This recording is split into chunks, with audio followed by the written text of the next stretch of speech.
नमस्कार, मैं पंडित नितिन जेटली, ज्योतिष आचार्य एवं वास्तु विशेषज्ञ। चर्चा को आगे बढ़ाते हुए आज हम बात करेंगे काल पुरुष की कुंडली में सूर्य ग्रह का दूसरे भाव में प्रभाव, दूसरे घर में प्रभाव। सूर्य जन्म पत्री के अगर दूसरे घर में बैठा हो तो जातक को उसका क्या प्रभाव मिलेगा। सबसे पहले मैं ये कहना चाहता हूँ कि सूर्य से संबंधित हर घर के विषय में मैं जो बात कह रहा हूँ ये बहुत जर्नल कैरेक्टरिस्टिक्स हैं। इसमें बहुत सारी चीज़ें और जुड़ती हैं, लेकिन ये मैं भाव से संबंधित विश्लेषण कर रहा हूँ और ये विश्लेषण सूर्य किसी भी राशि में हो, किसी भी नक्षत्र में बैठा हो, वो प्रवृत्ति उसकी वही रहेगी। जैसे प्रथम भाव में मैंने एक विश्लेषण दिया अपने पीछे वीडियो में कि प्रथम भाव का सूर्य क्या प्रवृत्ति लेके चलता है, तो इसी प्रकार से द्वितीय भाव का जो सूर्य होता है, दूसरे घर का जो सूर्य होता है, वो क्या फल देता है, उसकी क्या पॉजिटिव चीज़ें होती हैं जन्म पत्री में और क्या नेगेटिव चीज़ें होती हैं, आइए उस पर कुछ रोशनी डालते हैं। देखिए, दूसरा घर काल पुरुष की जन्म पत्री में गुरु महाराज को जाता है, बृहस्पति देवता को, और शुक्र को भी जाता है। लेकिन दूसरा घर आप बृहस्पति से ही संबंधित समझिए। कारण क्या है? दूसरा घर कुटुंब है, धन है, आपका कुटुंब मतलब आपका संपूर्ण परिवार। आप किस कुटुंब में जन्मे हैं, आप किस कुटुंब से जुड़े हैं, दूसरा घर वो दिखाता है। आपका परिवार, आपकी वाणी, आपका लिक्विड पैसा, लिक्विड धन, लिक्विड फंड्स, आपकी चल संपत्ति, ये दूसरे घर से हम भापते हैं। और जन्म पत्री में अगर मैं आयुर्वेद से चलूं तो दूसरा घर कहीं ना कहीं नेत्र का भी होता है, आंखों का भी होता है। और दूसरा घर कभी कभी दूसरे और तीसरे घर से हम गले के रोग को भी देखते हैं, क्योंकि वाणी का भाव हो गया तो थायराइड ग्लैंड भी इसमें कभी कभी आ जाता है। दूसरे घर में कई समस्या दूसरे घर में दूसरे घर से थायराइड ग्लैंड की भी देखी गई है, मुंह की भी देखी गई है। चलिए ये फिर एक अलग टॉपिक हो जाएगा। सूर्य की बात करते हैं कि सूर्य का प्रभाव दूसरे घर में क्या प्राप्त होगा। देखिए, अगर सूर्य अपनी मित्र राशि में बैठा है, मानिए सूर्य सिंह राशि का है, सूर्य वृश्चिक का है, तो इसके फल ज्यादा अच्छे मिलेंगे एज कंपेयर टू अगर अपनी शत्रु राशि में बैठा है या नीच का बैठा है। तो ये थोड़ा सा डिफरेंस है कि ज़्यादा अच्छे फल अगर अपनी मित्र राशि में बैठा है, अपने मित्र नक्षत्र में बैठा है, तो ज़्यादा अच्छे फल प्राप्त होंगे। और वैसे ही नक्षत्रों में फर्क आता जाएगा, या अपने शत्रु नक्षत्र में बैठेगा या अपनी शत्रु राशि में बैठेगा तो फिर इसके गुणों में प्रभाव पड़ता जाएगा। इसी प्रकार से सूर्य अगर 10 डिग्री से ऊपर हो और 20 डिग्री के नीचे हो दूसरे भाव में, तो फल अच्छे मिलते हैं। 10 डिग्री से ऊपर हो और 20 डिग्री से नीचे हो। प्रभाव क्या क्या है? दूसरे भाव का सूर्य जातक की वाणी में तेज होता है। वाणी से ही वो अपने सारे कार्य करवा लेता है। क्रोध उसकी वाणी से झलकता है, चेहरे पे नहीं आता। कहते हैं ना, कभी कभी किसी को चिल्ला के क्रोध करना पड़ता है। द्वितीय सूर्य वालों को, जिनका द्वितीय भाव में सूर्य होता है, उनको चिल्लाने की आवश्यकता नहीं है, उनकी वाणी ही कमाल कर देती है। उनको क्रोध नहीं करना होता बहुत ज़्यादा क्रोधी नहीं कहूँगा मैं उन्हें। पहले भाव में फिर भी जब सूर्य बैठा होता है तो क्रोध देता है। दूसरे भाव में वो वाणी इतनी कठोर होती है उनकी, या कह दीजिए बड़े स्ट्रेट फॉरवर्ड होते हैं। मैं कहूँगा, कठोर तो नहीं कहूँगा, स्ट्रेट फॉरवर्ड।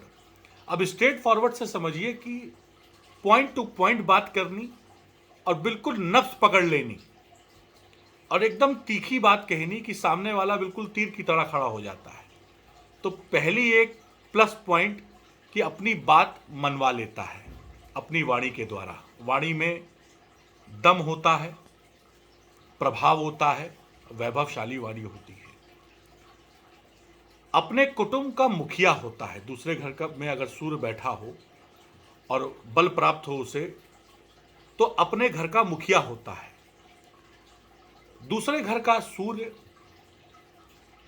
व्यक्ति को सेल्फ मेड बनाता है। ऐसा व्यक्ति खुद अपनी मेहनत करके, अपनी मेहनत द्वारा समाज में अपना मान सम्मान यश कीर्ति प्राप्त करता है।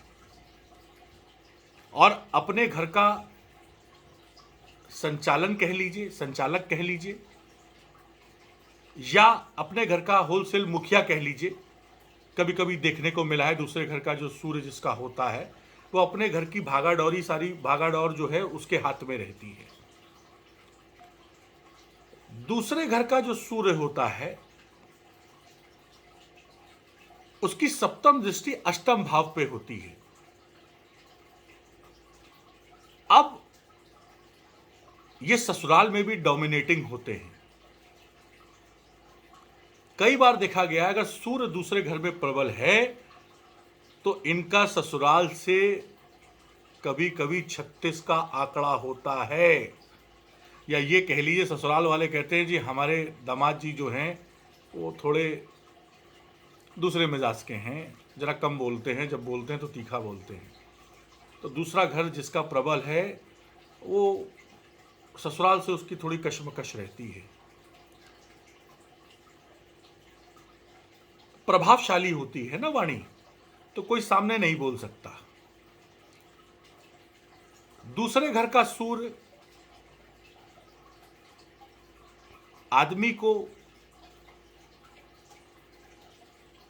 महामंत्री के पद तक ले जाता है। महामंत्री से संदर्भ मेरा ये है कि किसी न किसी सरकारी विभाग में ऐसे व्यक्ति सरकारी विभाग से नहीं जुड़े होते, लेकिन अगर किसी न किसी सरकारी विभाग में इनका कोई ना कोई ऐसा योग बना होता है कि या तो ये सप्लाई कर रहे होते हैं, या तो ये बिल्डर होते हैं, और या तो ये सप्लायर होते हैं, और कई बार देखा गया है इनकी नौकरी भी होती है।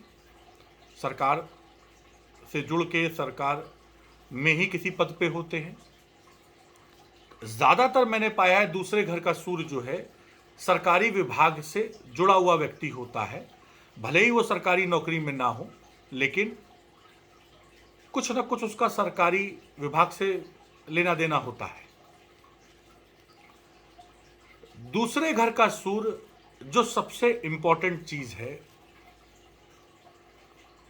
कि आपको अगर आप कर्जा लेते हैं, तो आप कर्जे से मुक्त कराता है दूसरे घर का सूर्य। एक बात ध्यान रखिएगा। और दूसरे घर के सूर्य के अच्छे प्रभाव और बेहतर जानने हैं तो आप जन्म पत्री में बृहस्पति की पोजीशन देखिए। जितना अच्छा आपका बृहस्पति होगा उतना दूसरे घर का सूर्य आपको अच्छा प्रभाव देगा, दाम्पत्य जीवन अच्छा देगा, संतान का सुख अच्छा देगा, धन वैभव लक्ष्मी सारी चीजें आपको सूर्य ये बराबर लाके देगा अगर जन्म पत्री में बृहस्पति अच्छा है तो। बाकी और बहुत सारे तथ्य हैं जो हमें देखने होते हैं दूसरे घर के सूर्य के लिए। हाँ, एक विशेष बात और कहूँगा कि दूसरे घर का सूर्य अक्सर मैंने पाया है, ये मेरा अपना नज़रिया कह लीजिए या मैंने जो एक मेरा अभ्यास रहा कि दूसरे घर का सूर्य पेट का रोगी भी बनाता है, पेट की समस्या दे देता है। एक अंतराल के बाद आदमी को, एक समय के बाद आदमी को पेट की समस्या आज की डेट में बहुत कॉमन है, लेकिन दे देता है पेट की समस्या। शुक्र अगर जन्म पत्री में अच्छा नहीं है तो दूसरे घर का सूर्य जो है दाम्पत्य जीवन में भी दिक्कत देता है। तो बहुत महत्वपूर्ण है कि अगर किसी के दूसरे घर में सूर्य बैठा हो तो सबसे पहले वो बृहस्पति और शुक्र देखे अपना जन्म पत्री में कैसा है। अगर बृहस्पति और शुक्र की पोजीशन अच्छी है जन्म पत्री में तो मान के चलिए दूसरे घर का सूर्य आपको राजयोग देगा। आंखों में तकलीफ दे सकता है। आंखें सुंदर होंगी ऐसे व्यक्ति की। कमांड अपने सब्जेक्ट पे बहुत अच्छी होती है। नेम फेम भी कमा लेता है अपनी वाणी के द्वारा। पैसा भी इकट्ठा कर लेता है। ये सूर्य अच्छा होता है कुल मिला के दूसरे घर का, क्योंकि विल पावर बढ़ा के रखता है दूसरे घर का सूर्य। आत्मज्ञान देता है। कई बार रिसर्च की तरफ भी ले जाता है।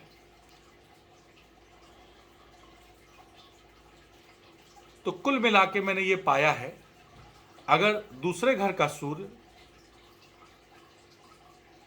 अपनी शत्रु राशि में ना हो, किसी नेगेटिव ग्रह के साथ ना बैठा हो, क्रूर ग्रह के साथ बैठा ना हो, कोई ग्रहण दोष में ना बैठा हो, अच्छे नक्षत्रों में बैठा हो,